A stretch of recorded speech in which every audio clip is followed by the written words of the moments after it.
Hi friends, కొన్ని రోగాలు కొద్దిగా మోటివ్ చెప్తాను, ఏమంటే నన్ను క్షమించండి. కొన్ని రోగాలు వంశం పరంపర అంటారు. షుగర్ కానీ, పక్షవాతం కానీ, ఇంక వేరే ఐటమ్స్ ఏమైనా కానీ ఇలాంటివి అంటారు. చాలామంది ఇప్పుడు షుగర్ ఎక్కువ ఉన్నది, పుట్టే పిల్లలు కూడా వచ్చేస్తూ ఉన్నది.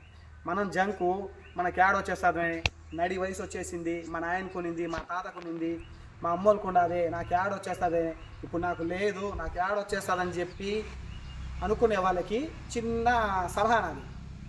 రాగి చెంబు ఉందా? రాగి చెంబులో నైట్ పనుకునేటప్పుడు ఒక రాగి చెంబు పెట్టుకోండి, కేట నీళ్ళు పట్టండి. దాంట్లో జాంకాయ చెట్టు, ప్రతి ఒక్క ఇళ్లలో జాంకాయ చెట్టు ఉంటుంది, దాని చిగురు, జాంకాయ చెట్టు చిగురు ఒక 4-5 ఆకులు పోసుకోండి, దాంట్లో పెట్టేయండి, చెంబు మూసేయండి. మూసేసినట్టంటే పెట్టేయండి.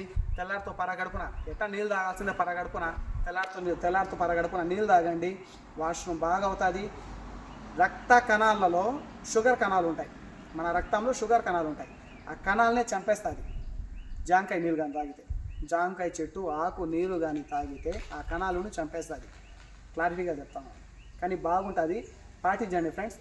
చిన్నవి మనం పాటిస్తే మనకు వంశం పరంపర ఏ వ్యాధి రాదు. ఒకవేళ మనకు బ్లడ్లో ఉన్నా కూడా మనం దూరం చేసేస్తాము.